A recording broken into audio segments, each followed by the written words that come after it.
This episode is brought to you by our friends at MILWAUKEE Tools. Outdoor power equipment gives you the power to clear, cut, and maintain the outdoors without the petrol headaches. No pull starts, no engine maintenance, no mixing petrol and oil. Book a test drive now at milwaukeetools.com.au. Milwaukee, nothing but heavy duty. This episode is also brought to you by our friends at RIXX. RIXX is an Australian lifestyle brand founded with a mission to transform the eyewear industry by creating carefully crafted eyewear that inspires confidence. Everybody should be able to enjoy a touch of luxury and the confidence it brings. See the world differently today. Head online now at rixeyewear.com.au and check it out. Righto, let's get into the show. Welcome back, boys. Good to have you on. Just talking about pre-season. When did you used to start pre-season? It was much earlier than it is now, isn't it? Yeah, it was almost Spring Carnival, around Melbourne Cup. That was when we started back. Do you think back now and go, that is just ridiculous that no one thought about this idea when we were around? You had to have like 8 weeks of pre-season training before Christmas. It seems like absurd now. I know. You've done both. Like, do you find the extended break way better mentally and physically? Oh, 100%. And you sort of get yourself right for 2 weeks and then you have 3 weeks off over Christmas. Although the Christmas break's not a physical break, you get a pretty hard sessions to do, but you get to go and, train away from the club, and then you get back in about Jan 7. And then I think we got to... Wispy's on the... sorry, the market's money high. never sleeps. Money never sleeps. We get back, and then I think we have a practice match mid-Feb.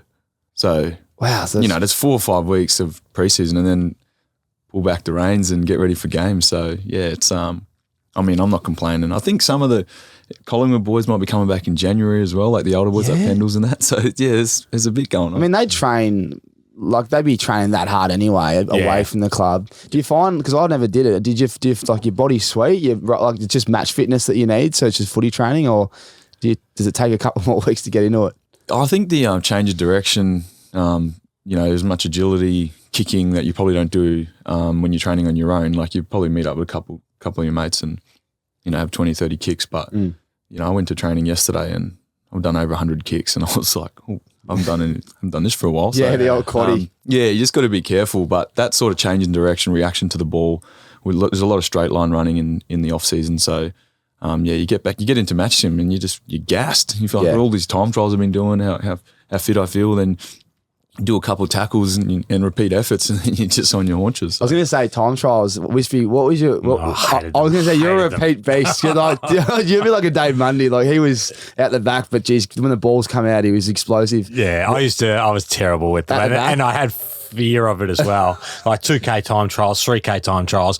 My first year when I was just got drafted, 17-year-old, we used to do a Maribyrnong River run every Saturday morning. Around the anglers, that sort of thing. And they gave me a 7-minute head start. And they caught me by the time we went to cross over the bridge. That's how bad I was. Really? Shocking. Just long distance. Yeah, I couldn't. Early on, I just had no idea. I was so naive to it all. I just had Tommy Papley on the potty, and he's got an actual problem with his cast where they, like, I don't know what it was called. There's a term, but they blow up, so he can't run for longer than like 3K. It's a genuine condition. So he gets tapped out Really? Yeah. So once it's 3Ks of like continuous work, they put him on ice for let him have a spell. Then he comes back on. So he really, in pre-season, he was saying, mate, he cops it from the boys because they'll be doing all that hard work, like repetition after repetition, and he's just having a little break on the sidelines. He's perfect one though for when the balls get out, and then the top end speed he just goes. Oh, bang! All right, give us an update. Jobe, I'll start with you. We've got a few things here. Morning Joe's coffee. You're drinking it right now. How are we going? It was out of stock there for a bit. At everyone. Mum's going, when is it back? I'm going, well, they've supply and demand. They're nailing it. Had some problems with logistics getting it over, but it's good. It's we're starting to ramp up the subscription part of it. Yep.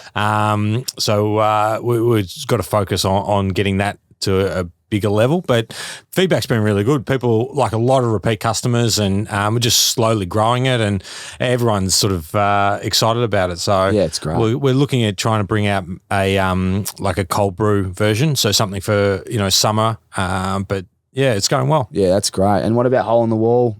Did Griff load? Yeah, I had a few guys. I had Harry Perryman. He emailed me asking for New York tips, and then Pezza, Sammy Walsh, and then Logie. And so I sent them all the spots to go to. So hopefully they all had a good time. Give us a little top three. No. I said, look, it's been a while, guys, since I've been there, and things could change pretty quickly. But I just sent them all the places to go in Williamsburg and Brooklyn, and they all said they had a good time. So I can't wait to go. The feed looked unreal as well. I think Griff sent a photo into the WhatsApp. Yeah. And then lastly, I must say, you're on the money. So when we had Wispy on, I think you're the first podcast we've done in the van. But yeah, it was number one. And we said we need a market update. And you've just hit the nail on the head. You said, I'm going to see a decline. Everything you said was spot on. So I've got to ask you again, give us a market update now that we're, December 1 today, shooting this podcast. We need good news. We want. Yeah. I can give you the market update when you're renting. It's through the roof. Rents are high. Rents are really high. Took me that long to get into one. Yeah. I reckon we're probably another six to 9 months of some softness, and then third quarter by 2023 should start to. I reckon we're not too far from the bottom. Okay. Yeah. I reckon there's a pause in rates coming. I don't know how much higher they're going to go. Okay. And then it's amazing. So you got 9 months to hold on. Hold on.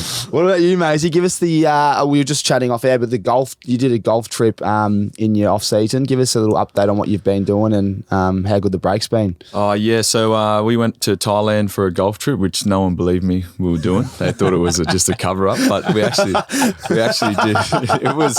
It sounds a bit dodgy, don't it? I don't know too many people that go to Thailand to play golf. I've got a mate that sent me this package. It's cheap and it looks elite. Yeah. And when he said it, we all ripped into him. Thailand's got this, party stigma and, filthy sort of place. But there is that. But there's also epic golf courses. They do golf really well. The whole experience, having caddies, the change rooms, they have the spas and everything pre and post, and the feed you get. I think they have a bar about every 3 holes where you can restock, and your caddy's always got a cold beer in your hand, and they clean your balls. They clean your golf balls, and then they line your putts up and shine the agates. Yeah, you spend a bit of time on the range beforehand, and they sort of can see how far you're hitting each club. So there's something about the humidity over there too. The ball travels a bit further. So early on, I was missing greens and stuff, like having my distances out, and then you got to start trusting them. So we played every second day. Did 4 rounds in Bangkok. Went to the LIV Golf in Bangkok as well, which was epic. Yeah, talk us about that. Oh, that was all the big dogs over there, and it wasn't many people on the first day when we went, and just the access you had, how close you can get. Obviously paying them big bucks, so they open it up, and the fan engagement's a lot higher, and there's music playing, and it's just sort of a good time. I was surprised in how how good they still played, given what was going on in the background. Like there's a lot of music and distractions and people yelling at them and that because they think they can, and they still perform. And them being in a team format was really cool to watch. Like, other guys who are probably not. So there's 4 guys in a team, and the 3 best scores count. So if the one guy who didn't have a great day, he's getting around the other ones trying to make sure. Whereas usually golf's individual sport, and I didn't care what you're doing, it's me versus the course. But it was a different experience. And then we went down to Hua Hin and played another 4 rounds, which was beautiful down there. A bit more chill than Bangkok. Bangkok was hectic. That's elite. Back to the LIV Tour before we talk to you about the prize you won. Any players that that you're in awe of when they're hitting the ball? Well, Cam Smith, obvious one. The Aussie was cool. I watched him on the range and on the putting green, but he didn't have the best day off the tee early on. But his up and downs, his recovery shots, to get back in the hole in win holes, it was just crazy. Like, give him no chance, an 80-meter bunker shot, and you're like, that's one of the hardest shots in golf, and sticks it to 6 feet and then doesn't miss his putts, and just shows those guys with a short game how good they are. But then followed Dustin Johnson and Bryson DeChambeau for a bit, and like Dust was hitting first and big hitter, and then Bryson just the sound his driver was making, and like he's putting everything into these tee shots, which he didn't need to, like, because he's hitting a wedge and Dusty was hitting a 9-iron So it wasn't too much difference, but he was just trying to murder the ball. And he hits it. It hits a long ball. But then like guy like Sergio Garcia, like he's got his knee brace, he's sore and he's walking around, he's still getting his money and still performing. It's just a cool experience. And that was a brand new course, Stonehill golf course, and no one had played there. And just the way they were able to like find their way around and still put up unbelievable scores, it was pretty surreal. Are you a big believer of LIV? Well, I'm a big believer in good golf, the best golf, and I know the 54-hole format's a bit different. It's probably not smart given the like media rights and stuff you can get from 72-hole tournament, but there's less time to recover, I guess. So you got to be on from the start. There's no cut, so everyone's playing to the end. But I love it. I watch it. It needs a broadcasting rights deal. Like YouTube's not great to watch on all the time, but my wish would be that they all merge and get all the best players playing back together. Yeah. Which we got the majors still, which is good to watch, but yeah, it's a bit weird watching a PGA Tour event and being about 3 guys in the top 20 playing in it. It's not the same. No. Nah, it is unique. Did you win a watch? Yeah, Rolex. Yeah, Rolex, wasn't it? Yeah, it's just a How good's that? I remember you flashing that around the WhatsApp. Go, Maisie, what are you doing in Thailand? You're flashing the watch. No, I'm taking this home, boys. It's only mine for a year. It's one of the guys that we play golf with. He lives over in Wahin now, and he's had it in all these golf trips. He's about 50 odd, and it's just been passed down, and so you get to keep it for a year, and part of it is you have to come back to defend it. So we're going back to Thailand again next year. You wouldn't want to lose the watch, would you? Oh yeah, no, you'd have to. Well, the thing is, in Thailand, there's a lot of fake stuff you can buy over there, so you'd be able to replace it pretty easily. Oh, that's great. Now, lads, I want to do a little bit of an NFL mid-season review. We're obviously we're in the largest NFL fantasy group, I reckon. I don't reckon there's many larger. We don't expose what the funds are, but it's the biggest and it's the best. There's a lot going on in the NFL this year. I don't think I've seen a season like it, just so even and ups and downs. Very hard to predict, but there's plenty going on. And I've got some topics here that'll I think everyone listening that loves their NFL will relate. I want to start with Russell Wilson. Now, Wispy, you got the leadership hat on. You've done it all, right? What is going wrong, do you think, to the eye from the outside at Denver with the offense?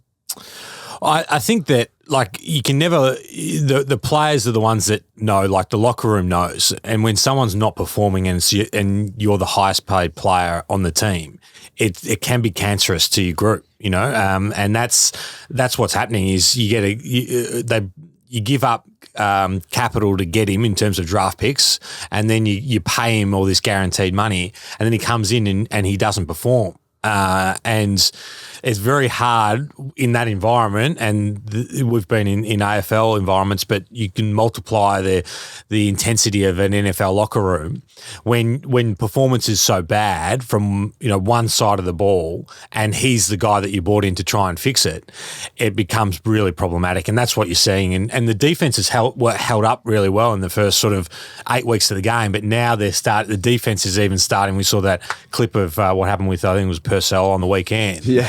And ripping into him, wasn't he? Yeah. And then you've got a first time coach in his first year as well. Like, it just seems messy there. Very messy. Yeah. And what do they need to do? Like, Russell's the thing that's hurting as well. And this is where you go to Seattle. Seattle are flying. Yeah. And they've only really made one change, which is him. And everyone thought, well, they're in trouble now. It's been the complete opposite. And now we're seeing the team that he's leading over at Denver just struggle. Yeah.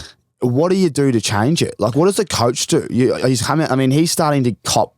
Yeah. He might be getting the ass. He's going to get the ass soon. So I don't think he lasts the whole year. Is that because of Russell, you reckon? Well, it's performance. And, like the NFL, you lose the locker room, you can't get it back. And that's why what Salah had to do at the Jets, the defense was playing really well. The teammates were calling out Zach Wilson. And so if Salah had stayed with Zach Wilson, you start to lose your locker room. And so eventually he has to make the call. And, second-year player, number 2 draft pick, Jets have invested a lot into him, but you can't be a successful coach and lose the locker room like that. And so you've got to make the call. And I think Hackett has to, Nathaniel Hackett, the coach of the Broncos, you have to look at something like that as well, because what is happening at the moment is not working. And, so, they got no problems firing a coach after 1 year in the NFL. That's what I'm thinking. Like, because he could be like, I'm going to go down swinging, put Russell back to the reserve and put the next bloke up. Yeah. Well, I think you got to look at something like that, because it's now starting to tear at the seams. And when you see public outbursts like we saw on the weekend, and then even I think Hackett came out and said, like, the reason why Russell, like, there was that incident was like, you got to stop saying Russell's time to shine or something I told Russ he's got to stop saying things like it's Russell Wilson time when we're 17-3 down to the Panthers. What's going on? To believe, like imagine that the Dons have lost the last 5 centre bounces and Jobe's gone, it's Jobe Watson time, get me the ball. Like, you just couldn't imagine that. Oh, well, you just imagine the locker room afterwards going, can you fucking believe this bloke? What is he doing? And amplify what our locker rooms were like and compare them to what an NFL locker room would be like. Oh, and I reckon there's a lot of ego in there. We have a couple, maybe, but I just don't know what's going on. Did you see this at when he was at Seattle? Did you think he was like this? Well, you saw there was actually like a fair bit of decline in his performance. And, you sort of credit the Seahawks for saying, listen, because he was coming up for a contract year as well. That was the thing. Yeah. So like and Deshaun Watson gets guaranteed money from the Browns. So like all these guys are starting to ask for guaranteed Lamar, which is why that contract hasn't been done. And so it's sort of like, well, we've got to pay him and we're seeing a decline here. There's a market for him. They got the Denver's first round pick this year and next year. Yeah, they're laughing. And so it's going to be a top 5 pick this year, and they didn't have to pay him. And the draft picks they nailed this year, that they got a part of the package as well. Yeah. They're all studs starting. Yeah. Like they're laughing. Yeah, and their quarterback's just, Gino's been just elite. Managing it well. And he's just, he's putting up big scores, but he's looking after the defense. He's giving them a spell. He's scoring when they have to. They've got Seattle can go right back up there as well. I mean, they are there now. They can do. They could go. And we'll talk about this later, but we might as well talk about it now. How deep do you think Seattle could go? I think they're the second best team in the West. I still think I think the 49ers are like a sneaky Super Bowl pick. I reckon. I think they're a rung down from Seattle if they drew Philly or Dallas. Or the 49ers in the first round, or probably I think they're just a little bit below the Vikings. I reckon they're that rung below. Yeah. So Russell, do you see him stay? He stays, and does he turn it around? Like what? Because I think there's a stat. You can't quote me on it, but it's around the mark, whether it was 8-1 or 9-1. If he just scores 18 points. Oh no, it said Denver would be 9-1 if they'd just scored 18 points. Exactly, per game. 18 points. Wow. And like when I'm having a bet on the game or fantasy, if Denver's playing, you almost got to take all your fantasy players off. You can't even have a bet on the game because there's no scoring, there's no offense. Their defense is elite. It's like becomes a shit game to watch. Yeah, I listened to a clip that said there's been in the last 10 years there's been 6 coaches fired after 1 year. All of them going into the season were odds of 100-1 to win the Super Bowl, and Denver was 17-1 this year. Wow. So he's done. You think he's done? Gee whiz. What do you do with all that guaranteed coin though? That's probably the next. That's why I love this topic. He's on guaranteed money. Yeah. Like, are they completely screwed if he doesn't turn around? Well, the dead cap hit is going to be enormous, but the thing about it was the Walton family were the buyers of the Broncos, so it's not a money issue for those guys, but it just hurts your team for rebuilding. And you trying to fit everyone in. I think though, the owners write a check and they begrudgingly pay it off, but it's not a problem for them. It just hurts their rebuild. Can you renegotiate? Like, can Russell say, can he step away and get more? Say he's guaranteed for X, but they say, look, we'll pay you that just to leave here. Does that happen in the NFL? They can, but you've got to. Or if he wants to go to another team, you've got to take it. Like they might have to take the cap hit, and someone else takes him off their hands. But they're gonna eat a lot of dead money. Does he turn it around? He has to, doesn't he? I haven't seen in the performance thing. He doesn't look like a guy that wants to scramble anymore. Like that was one of his great 100%. attributes was his improvisation and his ability to get out of the pocket and make something happen. I don't know. He doesn't look like. Is that him though, or is that the coach? Because that's what I say. Everyone's like, he's Russell Dunn. I go, not when he's outside of the pocket. Like when he's running around, he can make plays up, but he's not doing it. I don't think he's running around as well as what he used to. Oh, so that's my thing. Yeah, I think he's starting to. What is he now? 30. I think he just turned 34. 34, yeah. So, and he's copped a beating a lot of it, because that's the way he plays. Yeah, that's a take toll. There's dramas there, and if they can turn it around, they'd be a great team because they've got Well, I thought I was in our draft. I was going to draft. I wanted Jerry Jeudy. I wanted all these guys. I wanted Russ because I thought they were going to be high scoring offense, really good defense. Yeah. I'm lucky I missed out on them. I know. I was the same. You think the defense holds and then they get the ball back. They get Russell in and they're always going to be playing with a lead. So, it's going to be a good situation for them. They've had a few injuries. Like Williams did his knee and Jerry Judy's been injured. But Melvin Gordon's been cut. Released. It's just like, what the fuck's going on there, you know? Anyway. One of the industries like the most when it turns bad, it can go bad really quick. Quick. It just completely. Well, Melvin Gordon's career's just gone south, hasn't it? Since holding out. Yeah, he was the main man at Chargers. Held out. He was probably one of the first running backs to hold out, and then gets paid, and then doesn't perform, fumbles every few weeks, and now I think he's at the Chiefs. I think they picked him up on the practice squad. Squad at the Chiefs. And anything can happen there. He might turn it around. Wow. All right, the next one. I've had a little bit of heat in the DMs here because I've been publicly coming out and saying that Dallas are going to smoke Philly later in the year. These two teams and the NFC East have been really good to watch. Philly or Cowboys? Which one are you picking to go the deepest in playoffs? And why? I'm going with the Cowboys. I think I just love the Cowboys' defensive line. More so than I like Phillies. Like I know Phillies added Sue and a couple other guys that they brought in, but I think that the line of Dallas is going to give more problems and headaches to everyone else. And like Micah Parsons, obviously superstar, but I reckon that their D line is superior to Phillies. And I think that they will find a way to, if it's a matchup in the NFC Championship game between the two, I think that they roll them. I like it. I'm the opposite. I'm Philly. Yeah. I feel like teams are starting to figure out Parsons and the Dallas D line. They're going away from, they're running out Parsons and they're doing these screen passes because he's actually been dropping back into coverage so much in the last few weeks, way more than he has all year. He's still a really productive player, but the amount of snaps he's dropping back into coverage tells me they're a bit worried about that middle linebacker line.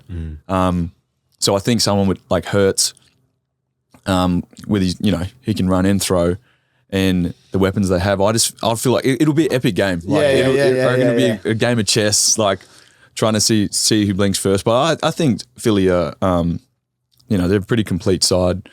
I'd hate to be versing them. And Hurts, he can make the throws, and now he's using his legs more and more. He just set the record for the Eagles when a team that had Michael Vick, most rushing yards in a game. Like that's ridiculous. Think about that. That's pretty amazing. Sanders is a good player. Like they are. Yeah, I'm really high on them. I feel like Dak, for me, he's not that good. Like I know it sounds ridiculous. He's a good player, a really good quarterback, but the way when he's been missing, and the way they've spoken about him coming back, they need him. Cooper Rush was doing a pretty good job. Yeah. So I don't think when it comes down to it, he will be the guy. But it's hard. It's a flip of the coin. But I think this year I'm just a lot more sold on Philly because I haven't been in the past. But I'm like, geez, these guys look good. The only question marks I've got on Philly is the close games. I haven't seen many, and I think there's a stat out there that when there's close, Hurts hasn't had many game-winning drives. So that's the only thing I'm hanging on, and I just think Dallas are just heating up, where Philly's hot, and we've seen teams that, I don't know, I just don't think it's sustainable, but they got the great, like when Hurts runs the ball though, I think he's a beast in the gym. They reckon he just squats the house down, right? But he just looks like he's in slow motion, and he's just a big truck, and just there's 8 yards, there's 10 yards, and you go, wow, if he runs the ball and then decides to go play action, you got AJ Brown, you got Smith, and then if gets back from the injury, they got a great O-line as well. They do, So he makes plays with his legs, but he can sit in the pocket and they can run the ball. Yeah. So that's. I think it's good. Well, then you go to Dallas though. They got the running back duo, and that's where. And then you got Lamb, and then the missing piece, OBJ. If he goes to Dallas, do they become favourites above Philly? Does OBJ make a huge difference in your opinion? Well, I think it means that you can't double, and then if you can't double Lamb, and you've got Pollard who's a passing down threat as well. So it probably means that everyone gets one-on-one coverage. Gallup's been good, and Gallup's been good and so they've got those weapons. But there is that concern: is Dak going to be able to deliver it? And it's probably the same with the 49ers. Like I really like the 49ers as well, but you do still have that question mark: is Jimmy going to be able to throw the ball to win a championship game? Dak's probably a bit the same. But Hurts has the ability to run more so than just having to throw it. Like he's got that wild card where if things are breaking down and they can't get anything going on the passing, he can still be the runner. The other two can't. Yeah. Yeah, geez, it's going to be exciting the end of the year. I can't wait to see a few more close games. I just want to see Hurts and the Eagles under pressure. I haven't seen a lot of that, so I'm interested to see that. But it's a great discussion because a lot of people out there, I think, leaning more Philly.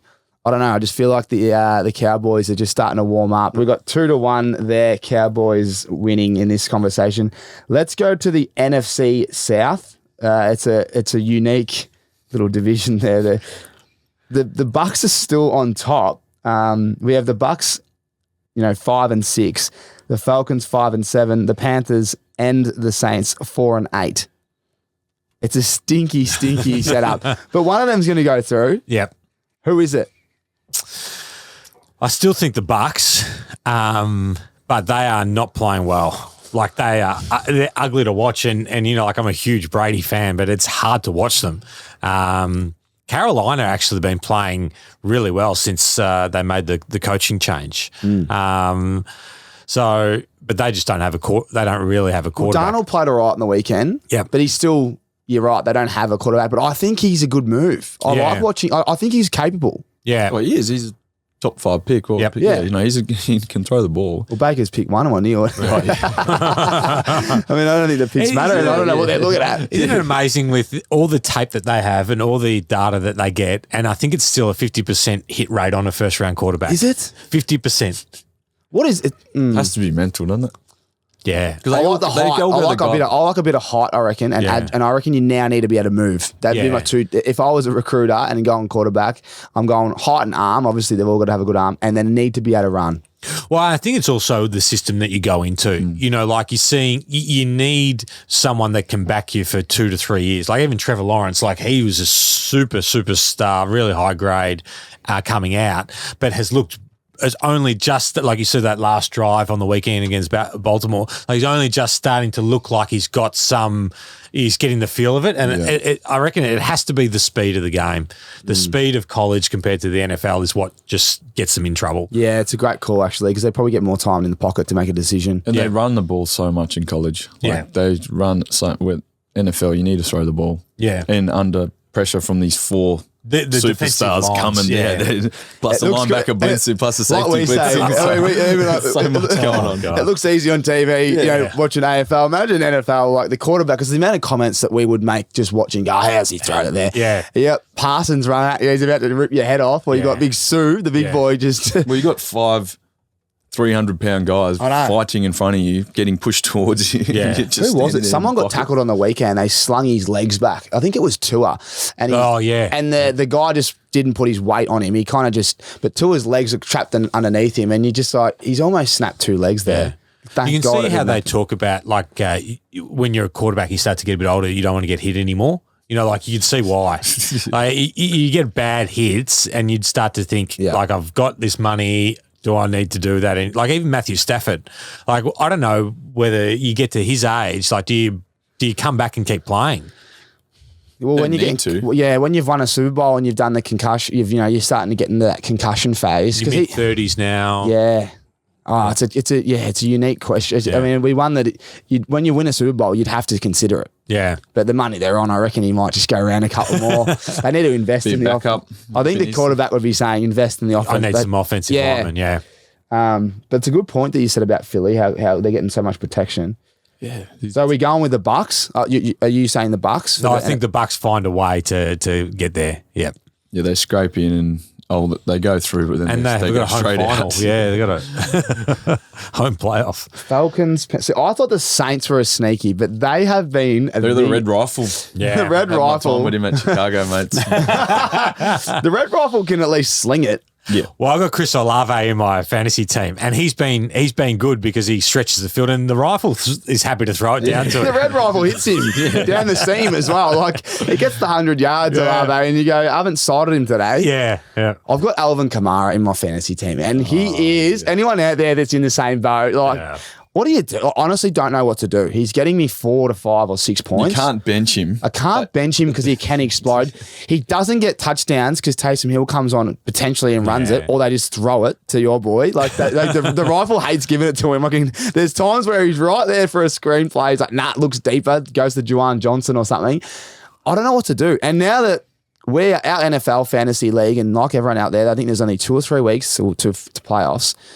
I'm sitting 4th, but I'm 2 games away from missing the whole lot. Yeah, it's tight at the top, isn't it? It's tight. Yeah. Like it's so. I need to make these calls soon, but I know what's going to happen. If I put him on the bench, he's going to have that 30-point week where I think he scored like 3 or 4 touchdowns the other week, like 4 weeks ago. Hadn't scored a touchdown all year. Yeah. I don't understand. Like, what are they doing with someone like Kamara? He's a star, isn't he? Like, why is he not like getting the ball as much?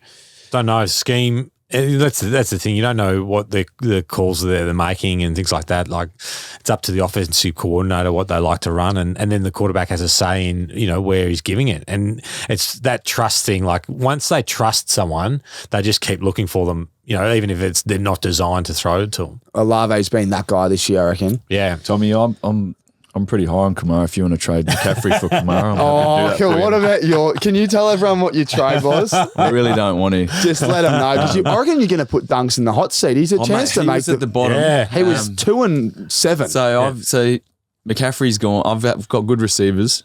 Jefferson hadn't scored a touchdown since week 1. He's putting up big yardage, but I'm like, no TDs. I might load up on running back here. Aaron Jones is scoring me 4 or 5. He was doing it. Remember when the Packers were stinking it? Yeah, I do. So they're putting up 9 points, and I was like, we'll be able to get McCaffrey. He's going to the Niners. Probably didn't think about all the mouths they need to feed over there, but McCaffrey. He's a freak. So I offered Dunks, Jefferson, and Aaron Jones for McCaffrey. He knocked me back first because he just had like 30 points. Remember, he threw a touchdown. that's right. Yeah. And I said, mate, you need 2 good players here, and I talked him into it. And since then, they've just Elijah Mitchell came back like the week after, and he got all those carries that week, and then Jefferson's just exploding, and Aaron Jones is now playing really well. They're using him out of the backfield a lot more, even with AJ Dillon. Like I'm just sitting there. It's just like, well done. Like well done. It's like, it was either going to go. It was either McCaffrey was going to turn into the guy I thought he was going to be, and my other receivers were going to. And since then, AJ Brown's just slowed down. All my guys have just. Damian Pierce can't carry the ball. He's had 10 yards and 8 yards. Yeah, exactly. And so he was putting me up 25s. I was having AJ Brown's giving me 20. I was like, I can afford to trade these guys and bring in McCaffrey, and just. So I was sitting about 4th or 5th. Now I'm nearly going to lose to Logie Bear and come last. And you're getting the golden shower. Yeah. And Dunks is going. Logie's going for back-to-back goldens. I'm probably going to. I'll be going for Dunks because I still love Jonesy and Jefferson. I drafted those boys. They were with me since day 1. So yeah, it wasn't the best move, but in our league, you need to be bold and make a move to otherwise your team doesn't change. You sit mid pack, you don't make playoffs. Yeah. But if you had kept those players, would you be? I'd be right in there. Because my team, You were scoring massive points, and I'm still, I think 3rd highest scoring for our league, and I'm 2nd last. you got the number one against, which is And the number one against. which is every week I feel like Maisie. Someone gets hot. Someone's another week where I'm just. I walked into him last week. It was hot. It went off. I played the King Bayless on the weekend, and I'm like, he's got Dalton Schultz and all that. I'm like, oh, yeah. He scores 2 TDs. Like in the end of last quarter, I'm like, look up, CeeDee Lamb starts going off in the second. I'm just like, King, come on, man. I might actually have a little bet on whoever you're playing and start loading up on anytime touchdown Get on scores. them, get on them high scorer. It's just, oh well. That's great. I'm gonna have to. I just have to go with Tampa Bay just because for the division, I think they've got too much experience versus the other teams. But yeah, that's just Their defense is still really good. Yeah. They still have a really good defense. I think they can get their offense going, and I think Tom will get going. Surely they got some good receivers like Julio Jones, Godwin, and Evans. If like them three are superstars, very surprised they can't get going. Godwin's still putting up good. He's the one, isn't he? They had some injuries on the offensive line because they went into camp with the best offensive line, but then they've lost a couple of guys. Jensen went to free agency. Yeah, Ali Marpet, I think, retired or just before the season. Yeah, so they lost them, and then Tristan Wirfs got injured on the weekend. So that's, I mean, any That's quarterback ultimately. needs. And Tom can't scramble. No, he's not getting out of the pocket. He is stuck in the pocket. He's like glued to the pocket. God. Talk about taking a hit. He would have taken a few this year. All right, the Bears, have they found their quarterback? Your boys, you and Rat, the Chicago Bears, he has been very impressive. Hasn't thrown the ball a lot, but starting to open it up. Mate, if he's a star. If you watch how much time he has a second and a half to get rid of it, or he's getting sacked. So that's why he's running. You look at back when he was at Ohio State, he can throw the ball. He just has zero time. We have no O-line and no one to throw the ball to. Byron Pringle, Darnell Mooney's a small slot receiver. We try to use him, but we haven't had no time for him to let his routes develop. Just poor bloke. So yeah, he's making plays with his legs. But I think I don't know if we're tanking now, but everyone's You got a lot of draft picks coming. Yeah. Next couple of years, we need to build that O-line in our deep. We got a young defense who are going to be good. But yeah, it's not, man. The start of the season, you're so optimistic and excited, and now the Fields has missed last 2, or he probably missed this week as well. It's just I don't even watch. I'm just like, It'd be hard to watch. It's hard, now. man. Trevor Siemian versus Mike White. It's not great. Yeah, you confident though? You found your guy. No, we have our quarterback now. It's something we never had. Yeah. Since I've been supporting Chicago, I remember the days where I used to abuse Jay Cutler. And I'm just wish we had him in those last 10 years because he's so much better than everyone we've had since then. Yeah. So It's like the Colts. They've been turning over QBs. They can't find one. Matty Ryan, he's good, but he's only there for a couple of years. They're going to have to go find someone. So it makes a big difference as a Ravens fan, Lamar Jackson. It's just at least he can do something. What's happening with Lamar and his contract we saw? Well, what do you think he's going to end up there? I think he'll end up there. Yeah. With the guaranteed money? Guaranteed money. I don't think it'll be Russell Wilson money. You don't think so?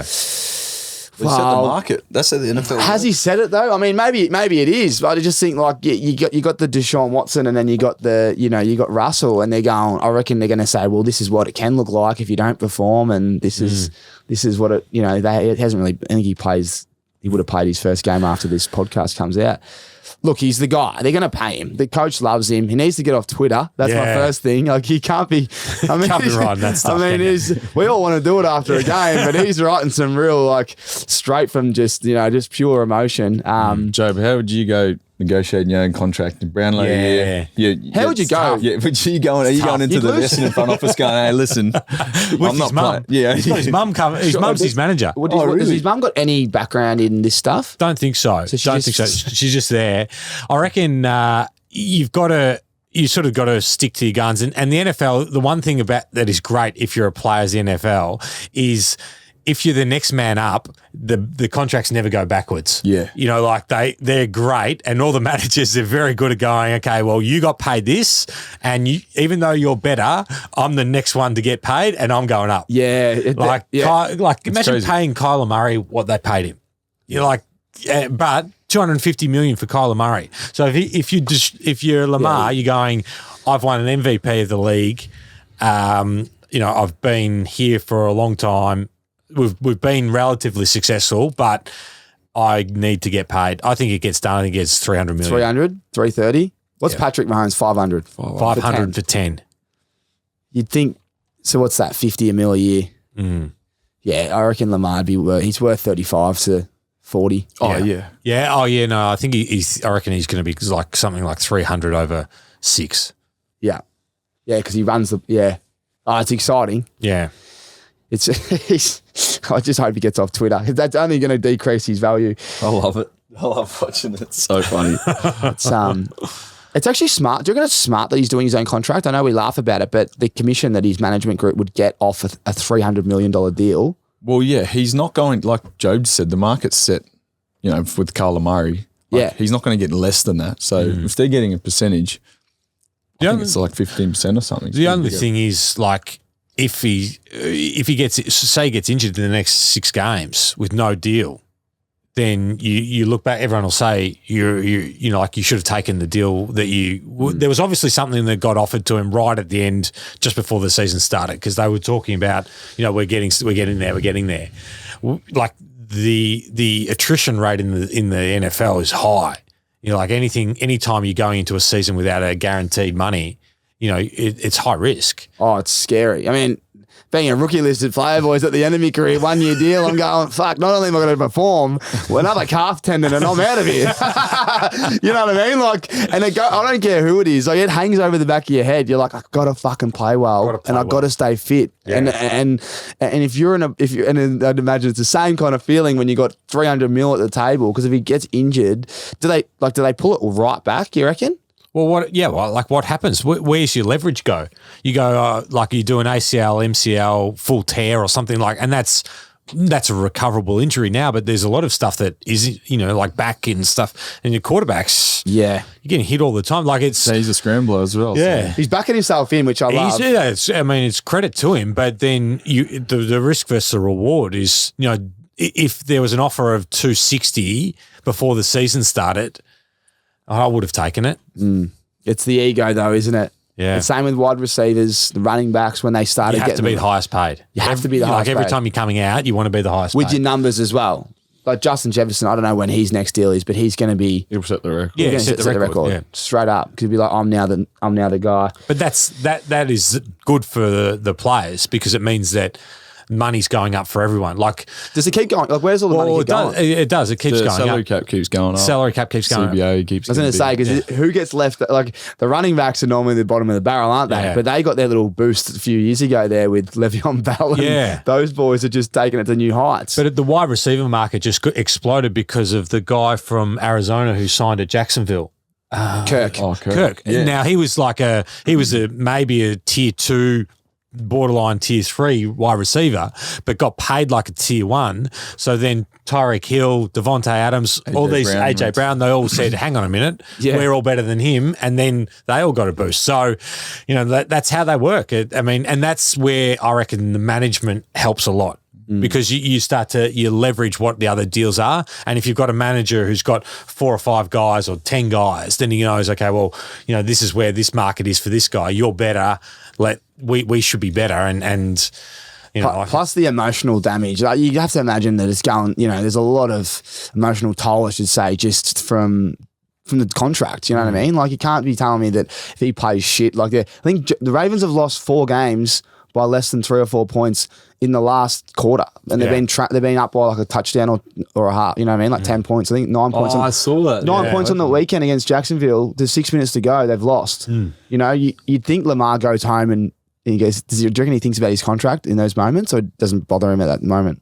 It seems like a pretty sort of like even guy and relaxed. Obviously, he has those emotional outbursts, but like you do hear like everyone who talks about him from inside the Ravens raves about him. You know, like they love him. So, it's just about executing in that last bit. That's probably where they're being let down. So we're saying he will not get a manager. Him and his mother will get the deal done, and we're looking at 330 to 350 over 6-7 years.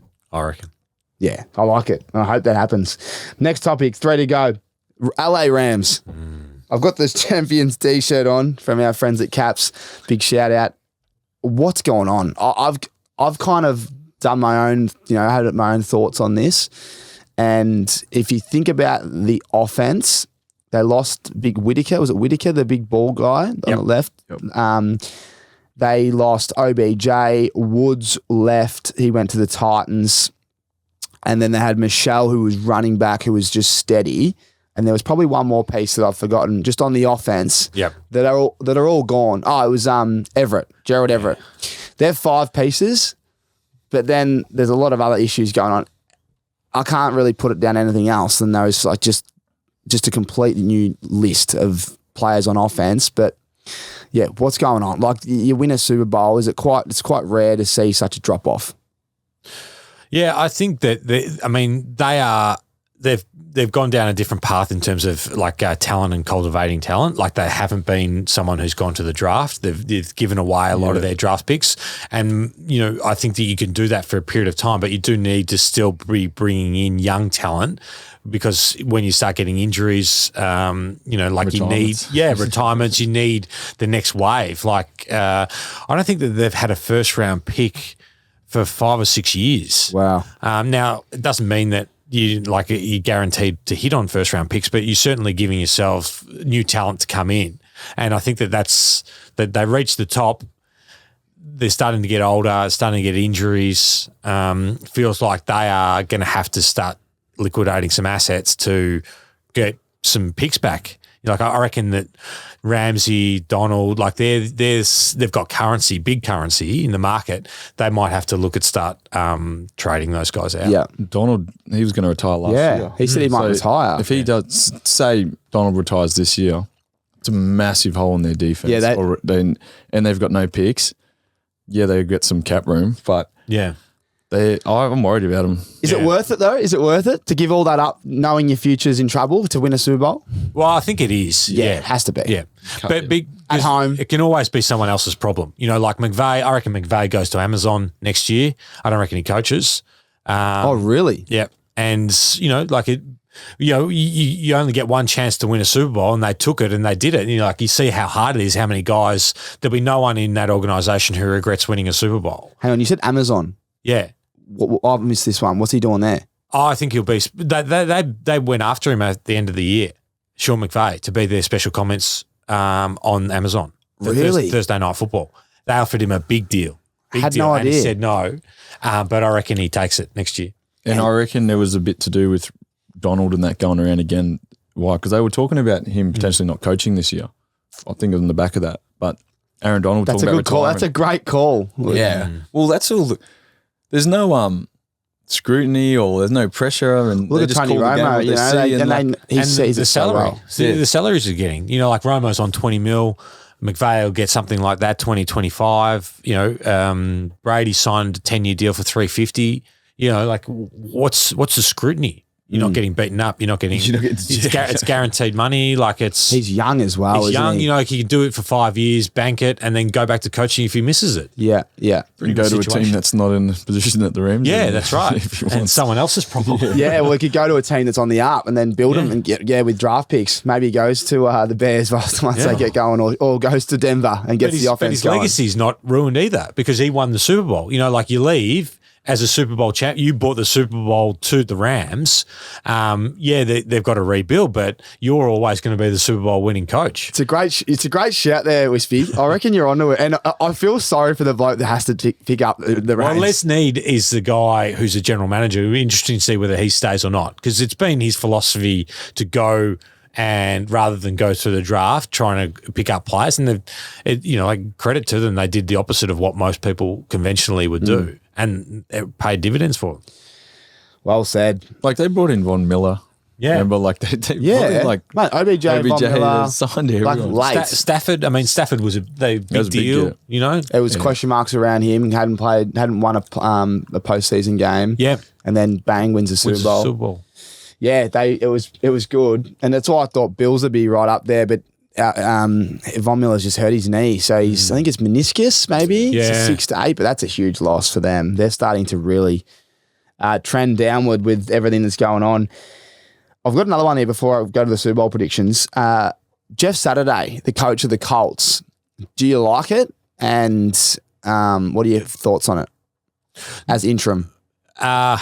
my personal thing is that it's the wrong thing to be doing. Yeah, I think that it's a bit of a disrespect to the coaching profession to bring someone in who has no experience, had no interest in going, being an assistant and going through and doing the hard work and learning about it, and then just to say you can come in and play call from being an analyst on ESPN.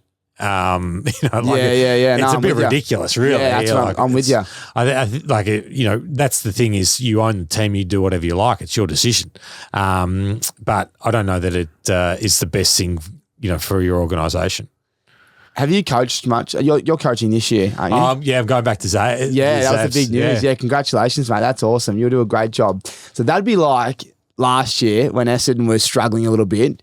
They're just going, fuck it, we'll bring Wispy in straight off Channel 7. He's captained. He knows football, but he hasn't done any coaching, but we know that the players will respect him and he gets it, so we'll just chuck him in. Mid-year. How do you reckon you would have went? Hopeless. Well, there you go. But that's I mean, if people owned AFL teams, guaranteed that would have happened happen. Yeah, guaranteed. And it used to happen. Like it used to happen, in the 60s, 70s, 80s, that sort of thing. Yeah, it's too much of the sentimental. Like the owner loved Jeff Saturday, superstar, Hall of Famer for the Colts.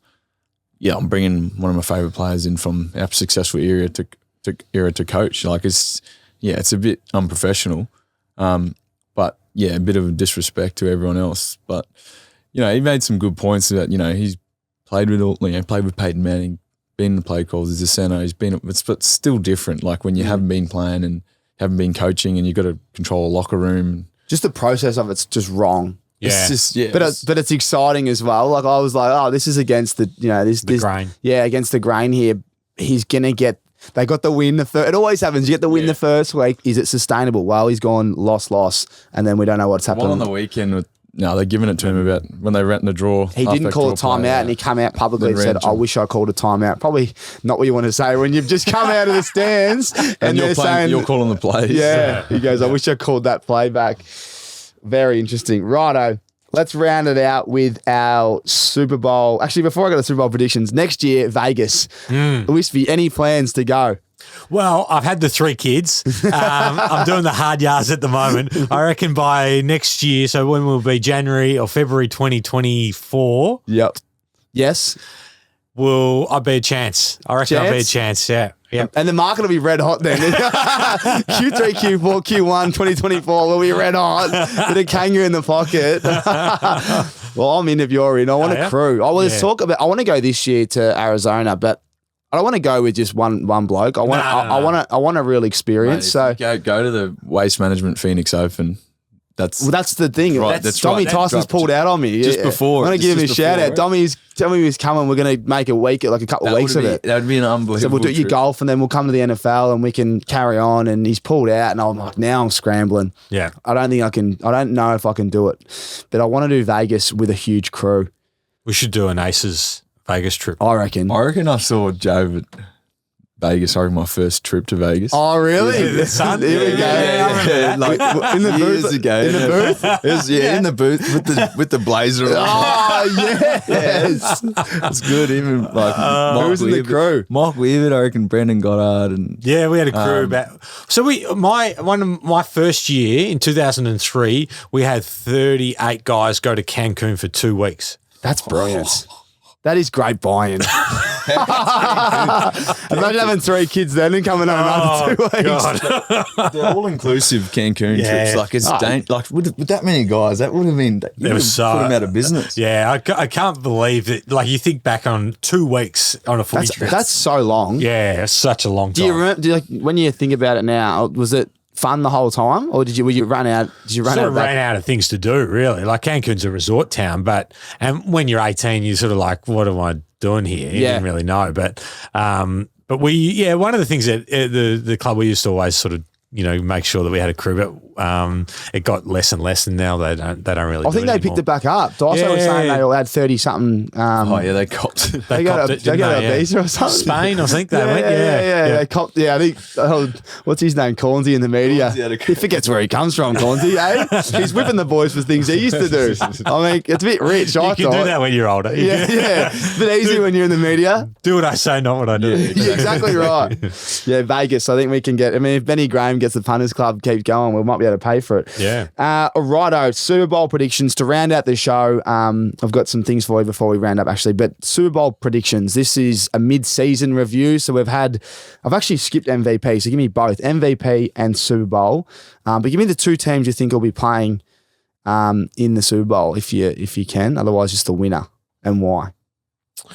I think it's going to be the 49ers and the Bills, and I think that the 49ers will win it. Oh, so you think so? You really He loves the Niners. I love the Niners. Yeah.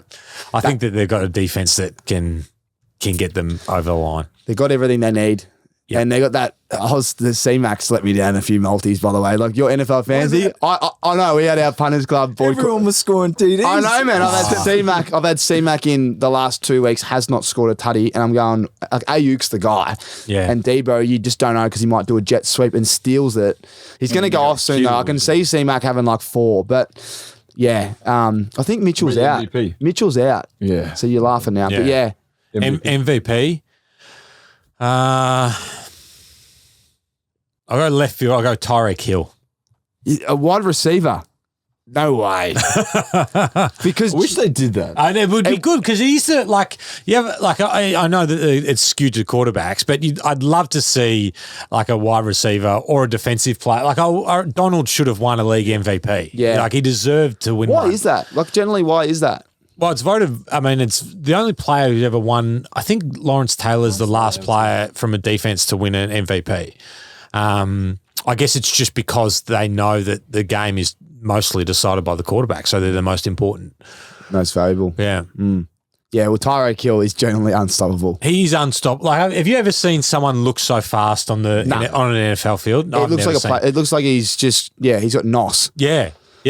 I've never seen someone make other fast people look so slow. Like, I mean, it's almost like Usain Bolt in the 100 metres, 200. Yeah. And he's got little legs as well. So they're going they're pumping that quick. Oh, so good. If you picked a QB, though, who would it be?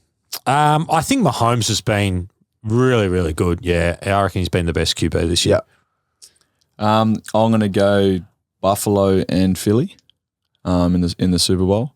And I think Philly win it. And my MVP, probably Mahomes. So I question that. So this is a good Bills. I thought at the start of the year, you both tipping Bills over the Chiefs, so they're going to be in that game at the end of the year. Why Bills over Chiefs? I reckon, you start hot, and you have your lull, and then you come again. Momentum's everything. I think Chiefs are just going so well, similar to what your take on the Eagles were. They haven't really been tested, but whatever issues Buffalo have, I reckon they'll be dealing with now. And they'll time their run, put it that way. I just think they're too good of a team. Josh Allen's too good. And they will... Von Miller injured. Comes back late, though. And, you know what? They can find ways to cover that. And I still think they can put up enough points. But, yeah, I just reckon if everything's going too well, sometimes it doesn't work out. It's all about timing. It is. That's why I don't mind the San Fran call. I honestly think it's going to be Chiefs and San Fran. I'd love repeat of a couple of years ago. Yeah. It's amazing how many times when you look at the history and you go, there's always the same kind of teams that are around, but when you're emotionally in it every week. So I think that's what I think I think the Chiefs will win it, to be honest. I think Patrick Mahomes is just special. I think he's got Kelsey still at his prime. I don't think he's going to have him for too much longer, maybe 2 years. Yep. And Juju's there. They've got the defense. The defense can stop Derrick Henry, it can stop, I think it can stop anyone late in the year when they want it to. But yeah. Cincinnati are another one where like they are starting to build. They went down. And they're really, and Burrows is almost sort of replicating what he looked like at the back half of the year last year. And Chase is back this week. Chase has been injured. Mixon's been out. Yeah. But he's looking like the guy that was unstoppable in the last 8 weeks of the season last year. He's the guy when you draft, you're going to get your 50% hit rate, I reckon. You could just tell with the mentality. Now, boys, you don't come on the potty empty-handed. We've got the brand new RIXX Eyewear here for you. What have we got here? Got the brand new Marlin sunglasses. So I got the dark crystal grey for you, Wispy. Beautiful. And I got the champagne for Maisie. So chuck them on. Looking good, mate. If you were to... Summer, mate. Yeah, perfect timing. Perfect timing. Yeah, that's it. Keep them on, Joe, because I want you to tell me something while you got them on. Right. If you were to be one NFL player right now, who is the most stylish NFL player in the competition? If you're walking down game day, the cameras are flashing, I want you to tell me who you are and what you're wearing game day, because I love when they rock up in the fresh kits. I've been impressed with Devontae Smith from Philly, the wide receiver, the Heisman. He's pretty sharp with some of the suits he's wearing. I reckon he's been one of the guys that I've looked at a couple of times and I'm like, this is slick. That's you? Yeah. That's you? Yeah. I love that. I know exactly, because he wears sharp suits, tie, different colour, has shades on, and he's got the fresh fade. Yeah. What about you, Maisie, if you were rocking up? I'm loving big Travis Kelce's. I was going to say I love his get-ups, and I love he's got the nice fade going. I wish I had his beard. But yeah, he's always looking sharp. He's funny man. He makes good fun of it. He's good value, isn't he? Yeah. What are your thoughts on this? Well, before I round out, AFL allowing players to wear casual outfits to game day. I get the sponsors element, but I think you can capture it somewhere else and make it, you can expose their brands. I don't know whether they put the brands behind where they walk in. I reckon that's my theory. There was talks about it at the Giants. I know Steve Caniglio was trying to get the Giants to become the first to do it. Haven't seen it yet, Cogsy, so a little reality check, mate. But someone tapped him on the shoulder. Yeah, I think come on, mate. Someone said, come on, mate, relax. I want to see it. Do you reckon we'd ever have it? I think there's merit in that, and I think what the AFL needs to do is it needs to make the players bigger stars so that they're more aspirational for young kids to become. And I think that's one of the people love the personalities and the characters of the NFL, and you aspire to be them. You aspire to want to live their lives, all those sorts of things. And then that gives you the buy-in and the love for the game. So I think that the more you can promote the personalities of players, the better it is for the growth of the game. Well said. Well said. Couldn't finish the show on a better note. Boys, thanks for your time. All the best in the NFL fantasy. We'll organise the big Christmas party. We'll get there. We'll just keep riding Josh Jacobs, mate. Just keep handing him the rock. You might win it with that Josh Jacobs bloke in your team, I tell you what. Thanks for your time, lads. And see you on the next one. Beautiful. Thanks, Tommy. Thanks for listening to another episode of Tommy Talks, where you literally can't thank you enough for all your support. Speaking of support, our great mates, MILWAUKEE Tools. Without yous, we wouldn't be here. Milwaukee Outdoor Power Equipment gives you the power to clear, cut, and maintain the outdoors without the petrol headaches. No pull starts, no engine maintenance, no mixing petrol and oil. Book a test drive now at milwaukeetools.com.au. Milwaukee, nothing but heavy duty. All right, catch you on the next one.